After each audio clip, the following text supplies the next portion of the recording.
Well, Heather, we could start to see some larger swells as early as today. I would really expect those beach conditions to start to deteriorate starting on Friday afternoon. That's when we can really start to see some waves that are in the 5 to 7 foot range. Another thing that we're going to be watching out for is beach erosion. Everybody's always worried about our beaches. It's our wonderful natural resource for the Grand Strand, but a nearby miss like Irene could actually help us out on beach erosion. And here's why.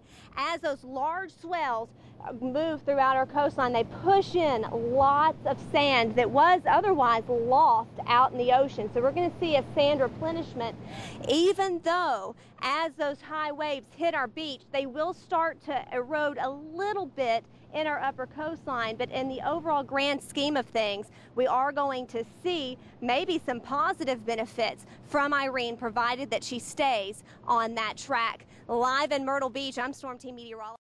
We had a really strong band of wind and rain come through about so ago. I don't know, it seems like time has stood still out here. Anyway, it knocked our truck off the grid. It was so bad, but now we got our shot back up and I can show you live what we're dealing with as the tide is starting to come in. We're getting really close to high tide. We're watching that water creep to the beach walkway. In fact, sometimes a good wave will send some water down the walkway. We have really low elevation here in Cherry Grove. Also really high waves, choppy conditions. We saw some topping out earlier today, most likely breaking at the 10-foot range. Some very impressive waves out here. A couple surfers came down on the beach, took a few looks at it, decided the stoplights are swaying and the screen doors are slamming on these beach houses down in Cherry Grove.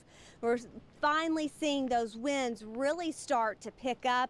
Now, as far as the rain goes, right now we're just getting a mist. However, we're seeing those rain bands come through, so at any time you can get a heavy dose of rain, and that wind will be very gusty. So here's something to think about. If you live close to the coastline within 4 blocks or so, come Sunday when it's really hot outside, you might want to take your car, give it a good spraying off. You might want to maybe spray off the grill, any lawn furniture that was perhaps left outside, because with the rough surf and all this wind, you're going to get that salty mist over everything, and nothing ruins a car or a piece of furniture faster than salt water. But yes, the winds are picking up very quickly out here at Cherry Grove.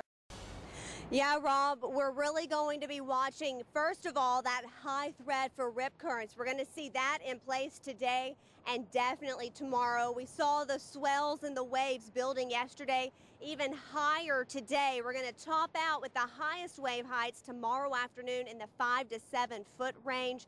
And so that means head high or even overhead high on the average man. That's triple what we normally see around here, so quite dangerous. I know a lot of surfers are heading out, but it's a weekend for experienced surfers only. Now, those waves will die down quickly once we get into Saturday. We're going to see the highest waves ahead of the storm. Saturday, things start